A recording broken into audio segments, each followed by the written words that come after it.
एक बार की बात है, महात्मा बुद्ध कहीं जा रहे थे। रास्ते में उन्होंने देखा एक अधेड़ व्यक्ति एक चट्टान पर बैठकर रो रहा है। वे उसके पास गए और बोले, क्या बात है वत्स, तुम कौन हो और क्यों रो रहे हो? महात्मा बुद्ध की बात सुनकर उस व्यक्ति की सिसकियां थम गई। वह अपने आंसू पोंछता हुआ बोला, मैं पास के गांव का रहने वाला बदनसीब व्यापारी हूँ। मैं जो भी काम करता हूँ वह बिगड़ जाता है। व्यापार के चक्कर में मैंने अपनी पत्नी के गहने गंवा दिए। मैंने अपने परिवार को भी खो दिया। यहाँ तक कि मेरा घर भी गिरवी पड़ा है। मुझे तो लगता है कि मैं किसी काम का नहीं हूँ। मेरी किस्मत ही खराब है। उसकी बात सुनकर महात्मा बुद्ध बोले, तुमसे किसने कहा वत्स कि तुम्हारी किस्मत खराब है? ज़रा मैं भी तो जानूं कि तुम्हारी किस्मत में क्या खराबी है। वह व्यक्ति बोला, पहले मैं खेती करता था, पर हर साल उसमें घाटा होता था। कभी सूखा पड़ जाता तो कभी ज़्यादा बारिश के कारण फसल बर्बाद हो जाती। इससे परेशान होकर मैंने व्यापार करने का निश्चय किया। मैंने पत्नी के गहने बेचकर अपना व्यापार शुरू किया, लेकिन मेरा व्यापार नहीं चला। शुरू में परिवार वालों ने मेरा साथ दिया, लेकिन जैसे जैसे मुझे नुकसान होने लगा, मेरे परिवार वाले भी मुझसे दूर हो गए। मैं यह सब उनके लिए ही कर रहा था, लेकिन अब वे लोग मुझे देखकर नज़रें फेर लेते हैं और मुझे ही मेरे परिवार की दुर्दशा का जिम्मेदार ठहराते हैं। उस व्यक्ति ने एक लंबी सी सांस ली और फिर बोला, मेरा एक मित्र है। उसने भी मेरे साथ अपना व्यापार शुरू किया था। उसका व्यापार अच्छा चल रहा है। वह जब भी मेरे घर आता है तो अपनी सफलता की कहानियाँ सुनाता है। उसकी बातें सुनकर मेरे घर वाले भी कहते हैं कि उसे देख और कुछ सीख। हमें तो लगता है कि तेरे वश का कुछ भी नहीं है। उन लोगों की बातें सुनकर अब तो मुझे भी लगने लगा है कि शायद वे मेरे वश का कुछ भी नहीं है। अब तो मुझे अपना जीवन ही व्यर्थ लगने लगा है। मेरे मन में ख्याल आता है कि अपना जीवन समाप्त कर लूं। मैं यहाँ आया भी इसी इरादे से था, लेकिन हिम्मत नहीं कर पाया, इसलिए यहाँ एकांत में बैठा विलाप कर रहा था। महात्मा बुद्ध बोले, ओह, तो ये बात है। वैसे क्या तुम इसके अलावा कुछ और भी कहना चाहते हो? उनकी बात सुनकर वह व्यक्ति बोला, एक और मेरा हर काम खराब हो जाता है। दूसरी ओर मेरा मित्र है जो हर समय मुझे नीचा दिखाने का प्रयत्न करता रहता है।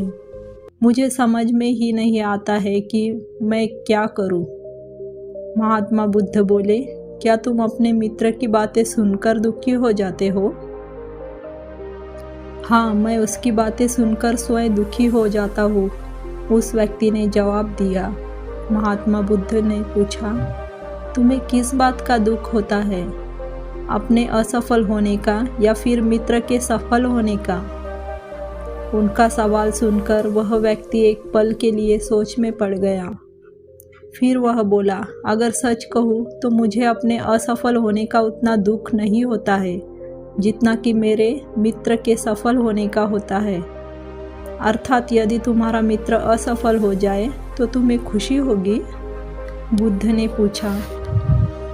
वह व्यक्ति बोला, हाँ, मुझे बहुत खुशी होगी। इसका मतलब है कि तुम्हारी खुशी तुम्हारे मित्र पर निर्भर है। महात्मा बुद्ध बोले, अगर वह चाहे तो तुम्हें खुश कर सकता है, और अगर वह चाहे तो तुम्हें दुखी कर सकता है। तुम स्वयं से ना तो खुश हो सकते हो और न ही दुखी हो सकते हो, अर्थात तुम अपने मित्र के गुलाम हो गए हो। इसीलिए तुम्हारा कुछ नहीं हो सकता। ऐसा न कहे महात्मा जी, उस व्यक्ति ने हाथ जोड़ दिए। आपकी बातें सुनकर मुझे कुछ आशा बंध रही है। महात्मा बुद्ध बोले, जब हम किसी से आशा बांध लेते हैं तो उस पर निर्भर हो जाते हैं। ऐसे में हमारी खुशी और दुख भी उस पर निर्भर करने लगता है। इससे बेहतर है कि तुम अपने आप से आशा बांधो। जब तुम ऐसा करोगे, साथ ही पूरे जतन से काम करोगे, तो तुम्हें सफलता अवश्य प्राप्त होगी। कहते हुए महात्मा बुद्ध ने एक पल के लिए उस व्यक्ति की ओर देखा और फिर अपनी बात आगे बढ़ाई। तुम्हें लगता है कि तुम्हारा मित्र तुम्हें दुखी करने आता है, पर अगर विचार करो तो वह बातें सच्ची ही कहता है। वह अपने संघर्ष और अनुभव की बातें बताता है। तुम उन बातों से बहुत कुछ सीख सकते हो। तुम्हें इसके लिए उसका धन्यवाद करना चाहिए कि तुम्हें घर बैठे कुछ अनुभव मिल रहे हैं। तुम उन अनुभवों का लाभ उठाओ, नई शुरुआत करो, कर्म करते जाओ, हार मत मानो। एक दिन तुम्हें सफलता अवश्य मिलेगी। आज तुम जिसे अपना बुरा वक्त या बुरी किस्मत कह रहे हो, एक दिन यह बदल जाएगी। इसी के साथ तुम्हारे विचार भी बदल जाएंगे। और देखना, जब तुम्हारा अच्छा वक्त शुरू होगा, तब तुम्हारा मित्र भी तुम्हें अपनी सफलताओं की कहानियाँ नहीं सुनाएगा, असफलताओं की बातें बताएगा, ताकि तुम उसकी बातें सुनकर भ्रमित हो जाओ, तुम्हारा आत्मविश्वास हिल जाए और तुम गलत निर्णय ले सको। लेकिन उस समय भी तुम्हें अपनी बुद्धि का प्रयोग करना होगा। तुम्हारा मित्र जैसे आज तुम्हें दुखी करने आता है, उसी तरह उस समय भी वह तुम्हें दुखी करने आएगा, क्योंकि जिस तरह उसे दुखी देखकर तुम्हें मज़ा आता है, उसी तरह उसे भी तुम्हें दुखी देखने में उतना ही मज़ा आता है। वह व्यक्ति बोला, आपने सही कहा, लेकिन मेरा सबसे बड़ा दुख यह है कि मेरे परिवार के लोग भी इसमें शामिल हैं।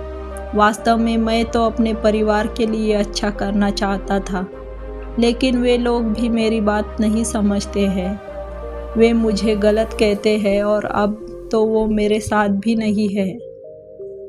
महात्मा बुद्ध बोले, मैं सब समझ गया। तुम सांत्वना चाहते हो। वास्तव में इस दुनिया में सभी लोग सांत्वना ही चाहते हैं। हम चाहते हैं कि हम जब भी कुछ करें तो लोग हमारी प्रशंसा करें, लेकिन आमतौर से ऐसा नहीं होता है, इसलिए हम दुखी हो जाते हैं। हमें लगता है कि हमारे मित्र, परिवार वाले सब मतलबी हैं, लेकिन तुम अगर किसी को अपना परिवार मानते हो और उसके लिए कुछ करना भी चाहते हो, तो तुम्हें ऐसा क्यों लगता है कि तुम दूसरों के लिए कुछ कर रहे हो? वास्तव में तुम अपनी खुशी के लिए कर रहे हो। इसीलिए परिवार के लिए कुछ करना वास्तव में अपने लिए ही करना होता है। लेकिन अगर ऐसा करते समय तुम्हें लगता है कि तुम दूसरों के लिए कर रहे हो, तो तुम दुखी रहोगे। और अगर तुम्हें लगता है कि तुम अपने लिए कर रहे हो, तो तुम खुश रहोगे, क्योंकि जब तुम अपने लिए कुछ अच्छा करते हो या करना चाहते हो, तब तुम्हें सांत्वना की ज़रूरत नहीं पड़ती है। महात्मा बुद्ध की बातें सुनकर उस व्यक्ति के चेहरे के भाव बदल गए। वह बोला, आप सही कह रहे हैं, मैं समझ गया हूँ। अब तक मेरी किस्मत खराब इसलिए थी क्योंकि वह दूसरों के हाथ में थी। अब मैं अपनी किस्मत को अपने हाथ में रखूँगा। मैं फिर से प्रयत्न करूँगा, पूरे मन से काम करूँगा, और जब तक सफलता नहीं मिल जाती, चैन से नहीं बैठूँगा। उस व्यक्ति की बात सुनकर महात्मा बुद्ध मुस्कुराए और उसे एक छोटी सी डिबिया देते हुए बोले, इस डिबिया को हमेशा अपने पास रखना। इसमें एक ऐसा राज है जो तुम्हें बड़े से बड़े दुख से भी बाहर निकाल लेगा। लेकिन इसे तभी खोलना जब तुम्हारे जीवन में कोई रास्ता न सुझाई दे और तुम्हें लगे कि सब व्यर्थ है। यह दुनिया व्यर्थ है और यहाँ रहना भी व्यर्थ है। उस व्यक्ति ने महात्मा बुद्ध को धन्यवाद दिया और डिबिया को लेकर चला गया। उसने नए उत्साह के साथ फिर से अपना व्यापार आरंभ किया। उसका व्यापार चल पड़ा। अपनी मेहनत और लगन के बल पर वह एक बड़ा व्यापारी बन गया। परिवार वाले भी उसके साथ आ गए और उसका जीवन हंसी खुशी बीतने लगा। अब वह भूतकाल का रोना छोड़ चुका था।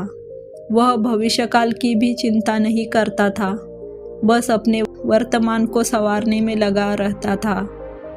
और जो कुछ भी करता था वह अपने लिए करता था, अपनों के लिए करता था। इसीलिए वह प्रसन्न था। उसके जीवन में अब कोई दुख नहीं था। लेकिन वक्त हमेशा एक जैसा नहीं रहता है, वह बदलता रहता है। उसके जीवन में भी बदलाव आया। एक दिन उसके राज्य पर पड़ोसी राजा ने चढ़ाई कर दी। उसने इस राज्य पर अपना कब्जा कर लिया। उसके सैनिकों ने चारों ओर लूटमार मचा दी। उन्होंने व्यापारी का सारा धन लूट लिया। उसके घर में आग लगा दी। जान बचाने के लिए उसे अपने परिवार के साथ वहां से भागना पड़ा। वह व्यक्ति अपने परिवार के साथ कई दिनों तक इधर उधर भटकता रहा। वह दाने दाने को मोहताज हो गया। उसका बच्चा बीमार हो गया। इलाज के अभाव में वह तड़पने लगा। यह देखकर उसका हृदय चित्कार कर उठा। वह कैसे अपने बच्चे का इलाज कराए? उसके पास तो खाने के लिए भी पैसे नहीं थे। ऐसे में उसे एक बार फिर निराशा ने घेर लिया। उसे लगने लगा कि उसका जीवन व्यर्थ है, सारी दुनिया व्यर्थ है, किसी भी बात का कोई मतलब नहीं है। भले ही आप जीवन में कितना भी कुछ कर लो, कितनी भी सफलता हासिल कर लो, पर अंततः यह जीवन समाप्त ही होता है। तो फिर ऐसे में जीवित रहने का क्या फ़ायदा? इससे तो अच्छा है कि वह अपना जीवन समाप्त कर ले। लेकिन तभी उसके दिमाग में महात्मा बुद्ध की दी हुई डिबिया याद आई। उसने उत्सुकता के साथ उसे खोला।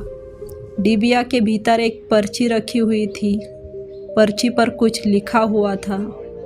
उसे पढ़कर उसकी आंखों के आगे छाया निराशा का अंधेरा छट गया और वह मुस्कुरा पड़ा। पर्ची पर लिखा हुआ था, यह समय भी बीत जाएगा। उसने डिबिया को अपनी मुट्ठी में भींच लिया और एक नई शुरुआत के लिए उठ खड़ा हुआ। दोस्तों, अगर आप भी ऐसी ही परिस्थितियों से गुजर रहे हैं तो निराश न हो।